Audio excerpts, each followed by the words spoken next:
नमस्कार, आदाब। NKZ news में आप सभी का स्वागत है। मैं हूं हयात खान। आइए डालते हैं खबर पर एक नजर। बहुत बहुत धन्यवाद अध्यक्ष महोदय जी। समय बेहद कम है तो मैं बस कुछ लाइनों में ही अपनी बात को रखूंगी।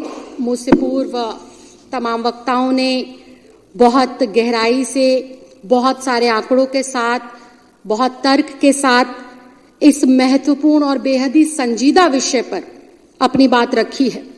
यूं तो पूरे देश के अंदर और पूरी दुनिया के अंदर इस कुकृत्य की चर्चा पिछले 1.5 साल से चल रही है कि किस प्रकार से देश के संविधान की आस्था पर और संवैधानिक संस्थाओं पर निरंतर चोट कर कर कुछ संकीर्ण मानसिकता के लोग, कुछ छोटी सोच के लोग बार बार इस बात का परिचय दे रहे हैं कि उनको सिर्फ और सिर्फ एक बात समझ आती है, एक शब्द समझ आता है, वो है तानाशाही। लेकिन डॉक्टर भीमराव अंबेडकर जी के द्वारा लिखे गए संविधान और हजारों हजार क्रांतिकारियों के बलिदान की वजह से जो हमारे भारत देश को गौरव प्राप्त हुआ है लोकतंत्र में, उस लोकतंत्र के अंदर इन लोगों के तानाशाही वाले मंसूबे तो दूर की बात है, इस शब्द के लिए भी कोई जगह नहीं। अध्यक्ष जी, कहावत है, जैसा खाओगे अन्न वैसा होगा मन, और जैसे होंगे संस्कार वैसे होंगे आपके आचार विचार।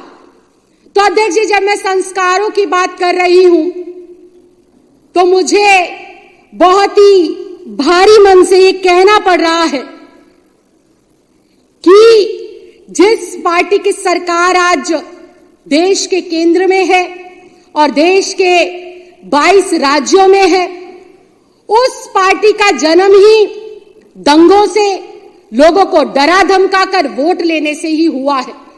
और वो डरा धमकाकर दंगों से सरकार बनाकर जो प्रधानमंत्री के तौर पर बैठे हैं, उस चौथी पास राजा की संकीर्ण मानसिकता से सिर्फ और सिर्फ हम लोग इसी बात की उम्मीद कर सकते हैं कि उनके अंदर सिर्फ और सिर्फ ईर्ष्या है, ग्लानि है और हर वक्त दूसरे के साथ परस्पर जो है कंपटीशन, काम के दम पर जीतने की भावना नहीं है। उनको कैसे नीचा दिखाकर आगे बढ़ा जा सके, ये भावना निरंतर उनके अंदर पलती है, बढ़ती है।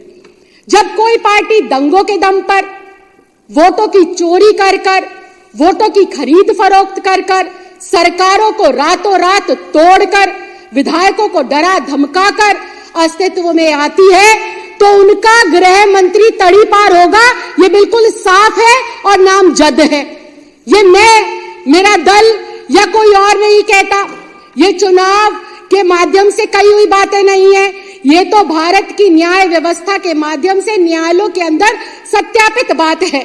और जब आपकी मानसिकता इतनी संकीर्ण होगी, जब आप अनपढ़ता का परिचय देंगे, जब आप गुंडागर्दी का परिचय देंगे, तो निश्चित तौर पर यह बिल्कुल साफ हो जाता है कि एक पढ़े लिखे, एक प्रभावशाली, एक IITN से एक ऐसा व्यक्ति जो सब कुछ निछावर करता आया है मां भारती के लिए और दिल्ली वासियों के लिए, तो उससे मोदी जी को डर लगना लाजमी है। और ये बात कहना इस सदन के अंदर बिल्कुल गलत नहीं होगा कि जब जब मोदी डरता है केजरीवाल से, तो ईडी और CBI को आगे करता है, क्योंकि इनके पास कोई विजन नहीं है अध्यक्ष जी, इनके पास कोई विचार नहीं है अध्यक्ष जी, इनके पास कोई ऐसे नेता नहीं है जो देश के हजारों लाखों करोड़ बेटे बेटियों को रोजगार दे सके। हाँ, इनके पास जुमले जरूर है। पिछली बार कहा था कि हर किसी को 15 लाख रुपए देंगे, इस बार कहा कि हर किसी को 2 करोड़ नौकरी देंगे, और फिर कहते अगर मैं ना कर पाऊं तो झोला उठाकर चला जाऊंगा। तो जो व्यक्ति दिमाग में रखता है कि मैं नहीं कर पाऊंगा तो झोला उठाकर चला जाऊंगा, तो निश्चित तौर पर वो अपनी संकीर्ण मानसिकता का बार बार परिचय देते हुए अपने से ज्यादा प्रभावशाली विपक्ष के नेताओं को जेल में डालने का काम करेंगे, झूठे षड्यंत्र बनाकर उनकी ईमानदारी उनकी कर्मठता और उनकी सरकार को डीरेल करने का काम करेंगे। मैं आज कहना चाहती हूं इस सदन के माध्यम से, बिल्कुल 4 लाइनें खत्म करूंगी। मैं इस सदन के माध्यम से आज अध्यक्ष जी कहना चाहती हूं कि मोदी जैसे और भारतीय जनता पार्टी जैसे लोग एक बार क्या हजारों बार जन्म ले लेंगे ना, तब भी अरविंद केजरीवाल का बाल बांका नहीं कर पाएंगे। क्यों नहीं कर पाएंगे?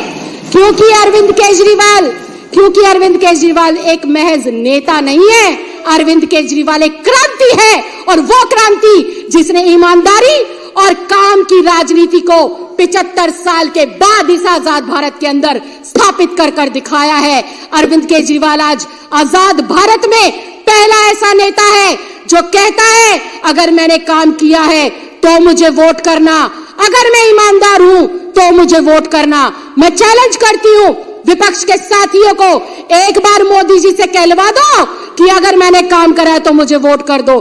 भाई साहब, जमानत जब्त ना करा देना है देश की जनता, ढूंढते रह जाओगे वोटों को। तो अध्यक्ष जी, अरविंद केजरीवाल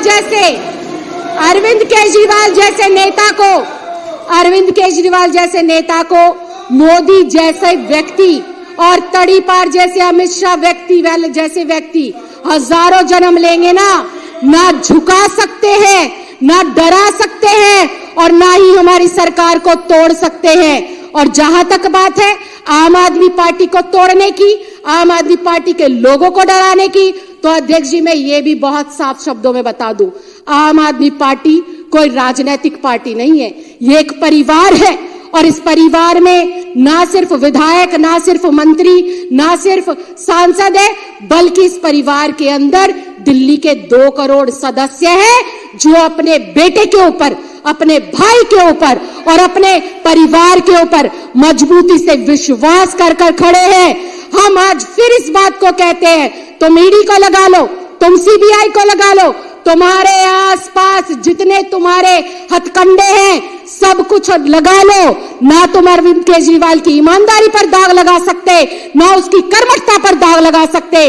ये दाग वापस तुम्हारे मुंह पर लगेंगे, हेमंत बिश्व शर्मा के रूप में लगेंगे आपके मुंह पर ये दाग आकर, शुभेंद्र अधिकारी के तौर पर तुम्हारे मुंह पर ये दाग आकर लगेंगे, जो नर्मदा घोटाला हुआ उसके नाम पर, और मोदी सरकार और ईडी के दुरुपयोग की वजह से ना विपक्ष खत्म हो सकता है, ना विपक्ष खत्म होगा। आने वाले समय के अंदर आप देखिए, अभी तुम्हारी बैसाखी की सरकार चलती है केंद्र में 2 बाबुओं के दम पर। वो बाबू जिस दिन अपना सहारा हटा लेंगे तो हमारे जो चौथी पास राजा है वो कुर्सी से नीचे गिरेंगे और संविधान की जय जयकार होती रही है।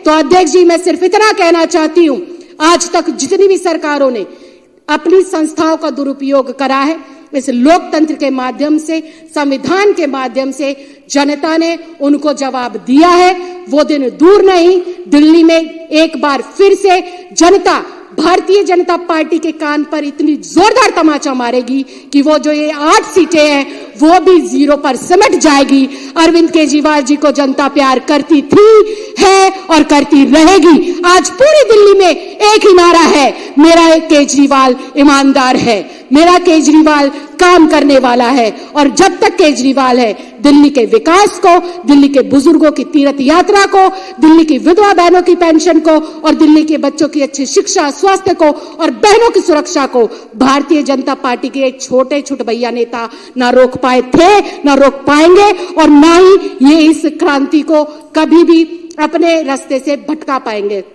अध्यक्ष जी, आपने मुझे इतने कम समय में मेरे शब्दों को रखने का मौका दिया, बहुत महत्वपूर्ण विषय पर बोलने का मौका दिया। मैं चाहती हूं कि इस विषय को आज से और अभी से हम लोग इतनी गहराई से जन जन में पहुंचाएं कि वोट लेने के लिए किस प्रकार से कामचोर लोग एक काम करने वाले नेता की छवि को धूमिल करने का असफल प्रयास करते हैं। ये इस प्रयास में भी असफल रहे और चुनाव में भी 100% असफल रहेंगे। 70 की 70 सीटें केजरीवाल को, अपने बेटे को, अपने भाई को दिल्ली की जनता देकर रहेगी। बहुत बहुत धन्यवाद, बहुत बहुत आभार। जय हिंद, जय भारत।